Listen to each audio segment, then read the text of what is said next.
नमस्कार। मैं डॉक्टर पुष्पा चौधरी, राजनीति विज्ञान राजकीय कला महाविद्यालय सीकर में राजनीति विज्ञान में सह आचार्य के पद पर हूँ। मैंने मेरी पहली वर्चुअल क्लास में बात करी थी सेकेंड ईयर के फर्स्ट पेपर के फर्स्ट यूनिट के बारे में, अर्थात ब्रिटेन के संविधान के बारे में। और उसमें मैंने बात करी कि ब्रिटेन के संविधान को हम क्यों पढ़ते हैं, अर्थात ब्रिटेन के संविधान की हमारे लिए क्या महत्ता है। दूसरी बात मैंने करी ब्रिटेन के संविधान के स्वरूप के बारे में और उन स्रोतों के बारे में जिनके आधार पर ब्रिटेन का संविधान आज अस्तित्व में है। उसी क्रम में मैं आज बात कर रही हूँ मेरी दूसरी वर्चुअल क्लास में ब्रिटेन के संविधान की विशेषताओं के बारे में।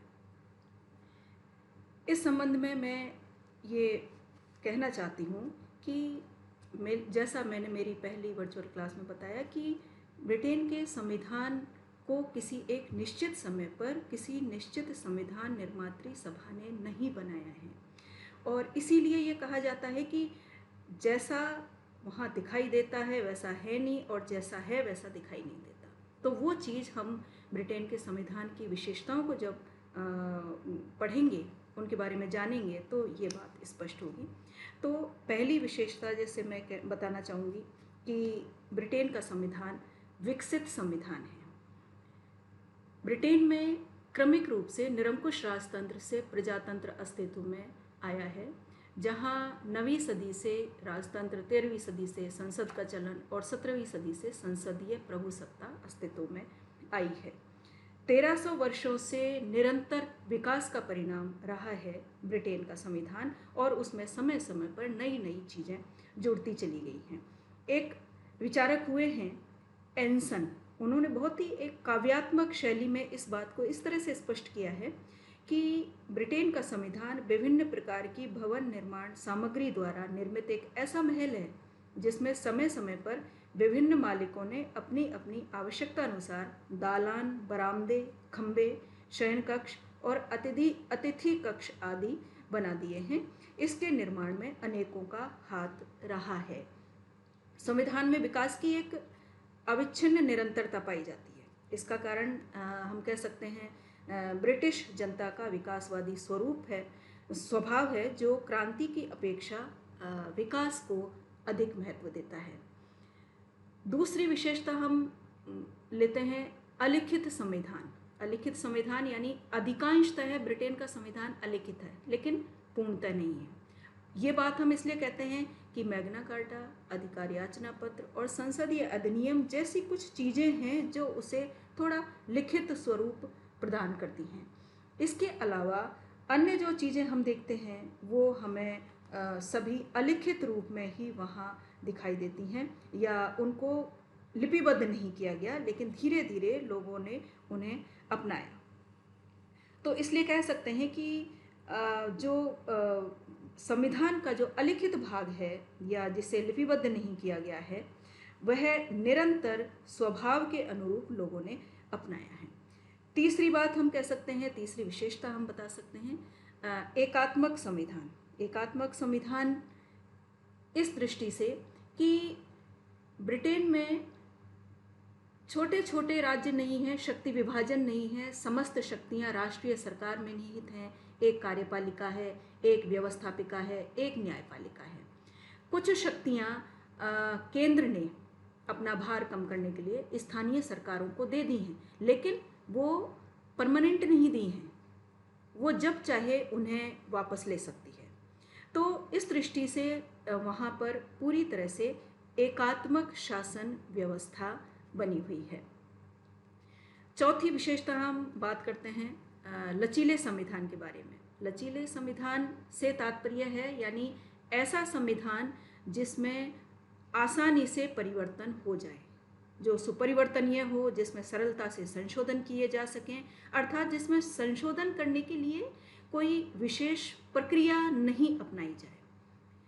जिस प्रकार साधारण कानून पारित किए जाते हैं, उसी प्रकार से बड़ा संशोधन भी पास कर लिया जाए।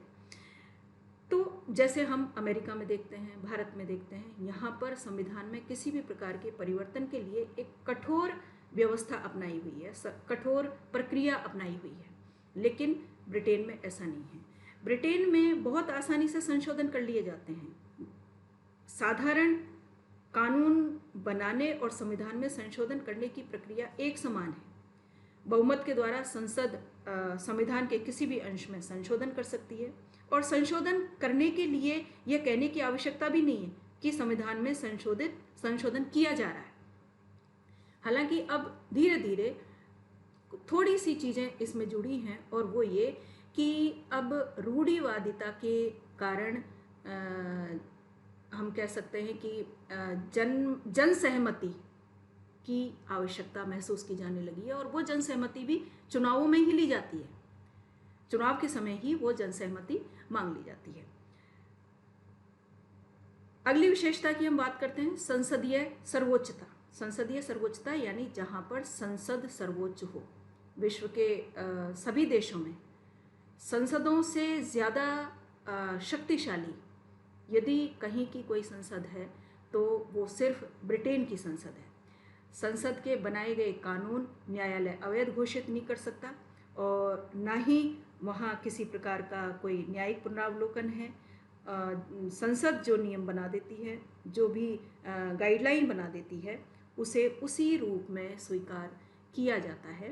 हालांकि इसमें भी थोड़ी सी चीज़ें समय के अनुसार जुड़ी हैं, जैसे लोकमत, परंपराएं, अंतर्राष्ट्रीय कानून, अंतर्राष्ट्रीय नैतिकता का नियंत्रण। ये कुछ चीज़ें वहाँ के संसद पर थोड़ा नियंत्रण बनाती हैं। अगली विशेषता के बारे में मैं बात करूँगी, संसदीय शासन। संसद में जिस दल का बहुमत होगा उसी की सरकार बनेगी, यह संसदीय शासन की विशेषता है। इसी प्रकार से संसद के विश्वास बने रहने तक ही वो कार्य करेगी। कार्यपालिका और व्यवस्थापिका में घनिष्ठ संबंध बना रहेगा। तो ये सभी चीज़ें हमें ब्रिटेन के संविधान में स्पष्टतः दिखाई देती हैं कि जब तक संसद का उस पर विश्वास रहता है, सरकार तब तक बनी रहती है। संसद का विश्वास खो देने पर सरकार को त्यागपत्र देना पड़ता है। इसी तरह से अगली विशेषता की हम बात करें, सीमित राजतंत्र। सीमित राजतंत्र यानी 1642 के गृह युद्ध से पूर्व सम्राट निरंकुश था। निरंकुश राजतंत्रीय व्यवस्था ब्रिटेन में थी, लेकिन 1688 के गौरवपूर्ण क्रांति के बाद सम्राट की शक्तियाँ बहुत ज़्यादा सीमित हो गईं, और अब किसी भी प्रकार की निरंकुश शक्ति सम्राट के पास नहीं रही है। किसी प्रकार के स्वेच्छाचारी अधिकार उसके पास नहीं रहे हैं। अब ब्रिटिश सम्राट की सारी शक्तियों का प्रयोग उसके मंत्री करते हैं। सरकार के पास तो व्यवहार में 3 शक्तियाँ हैं, सम्राट के पास व्यवहार में 3 शक्तियाँ रह गई हैं। एक तो सलाह देने का अधिकार, एक चेतावनी देने का अधिकार, और एक प्रोत्साहित करने का अधिकार। इसके अलावा सम्राट के पास किसी प्रकार की अन्य कोई शक्तियाँ नहीं रही हैं। अगली विशेषता हम कह सकते हैं कि वहाँ का संविधान धर्मनिरपेक्ष संविधान नहीं है। यह ठीक है कि ब्रिटेन में सभी नागरिकों को धार्मिक स्वतंत्रता प्राप्त है। व्यक्ति अपनी इच्छा अनुसार किसी भी धर्म को अपना सकता है। किसी भी धर्म का व्यक्ति प्रधानमंत्री तक बन सकता है, परंतु सम्राट के लिए यह आवश्यक है कि वो प्रोटेस्टेंट ईसाई ही होना चाहिए, जो धर्मनिरपेक्षता पर एक प्रश्न चिन्ह लगाता है। इसलिए हम कहते हैं कि वहाँ पर धर्मनिरपेक्षता नहीं है। अगली विशेषता मैं बताना चाहूँगी, विधि का शासन यानी कानून का शासन। और इसके अंतर्गत हम देखते हैं कि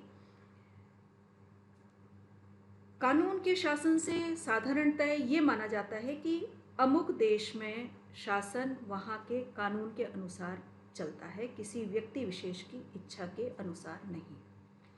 पर कानून के शासन का अंग्रेजी संविधान में कुछ विशिष्ट अर्थ है, और विशिष्ट अर्थ को डायसी ने 3 बातों से स्पष्ट किया है कि पहला तो ये कि व्यक्ति को कानून के उल्लंघन के लिए दंड दिया जा सकता है और किसी बात के लिए नहीं। दूसरी बात यह है कि कानूनी समानता, अर्थात सभी वर्ग के लोगों का साधारण न्यायालयों द्वारा प्रयुक्त देश के साधारण कानून के अधीन होना है, केवल राजा को छोड़कर, क्योंकि उसके बारे में कहा जाता है कि वह जब तक पद पर रहेगा तब तक कोई अपराध नहीं कर सकता। और तीसरी बात डायसी ने कही कि लोगों के अधिकार व उनकी स्वतंत्रता के रूप का निरूपण स्वयं उन न्यायिक निर्णयों द्वारा जो होता है जो कानून के शासन व संविधान के अभिन्न अंग बन गए हैं। तो इसलिए वहाँ पर कानून सर्वोच्च है। अगली विशेषता मिश्रित संविधान के बारे में। मिश्रित संविधान यानी कई व्यवस्थाओं को कई शासन व्यवस्थाओं को जोड़ करके वहाँ की शासन व्यवस्था बनी हुई है। जैसे हम बात करें सम्राट वंशानुगत आधार पर ही ब्रिटेन का शासनाध्यक्ष आज भी अपना पद प्राप्त करता है।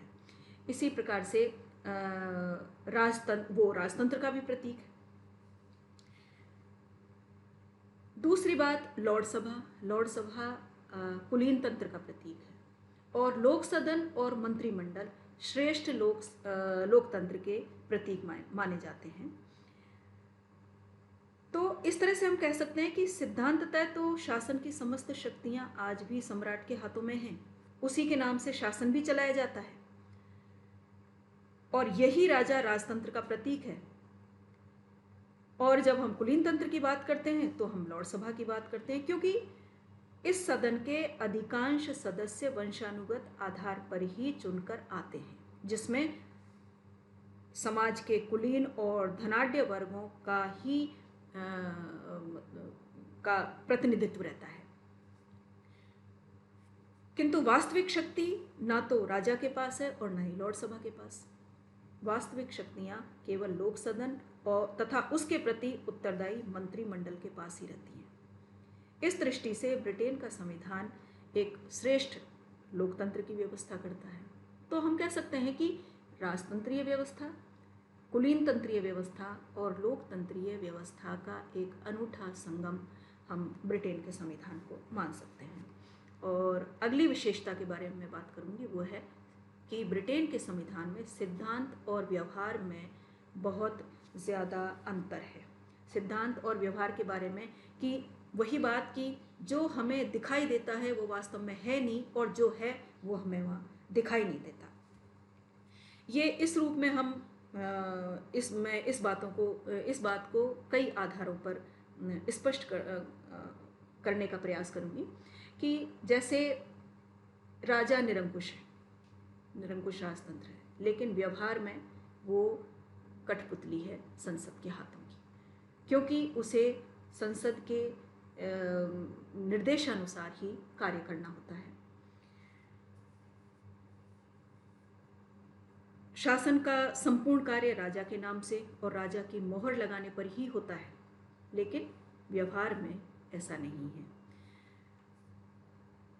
दूसरी बात इस संदर्भ में कहना चाहूँगी, दूसरा महत्वपूर्ण जो इसका प्रमाण वो कि संसद और मंत्रिमंडल के परस्पर संबंध जो हम देखते हैं, जो दृष्टिगोचर होते हैं, वो कुछ अलग हैं। जैसे सिद्धांततः ब्रिटिश संसद सर्वोच्च है, इतनी सर्वोच्च है कि वो डी लोम एक विचारक हुए हैं, उन्होंने ये कहा कि ब्रिटिश संसद पुरुष को स्त्री और स्त्री को पुरुष बनाने के अतिरिक्त कुछ भी कर सकती है, परंतु व्यवहार में कॉमन सभा तो केवल आलोचना का मंच है, क्योंकि मंत्रिमंडल संसद का उत्पादन है, लेकिन उसे अपनी शक्ति प्राप्त है और वह अपने उत्पादनकर्ताओं को भी समाप्त कर सकता है।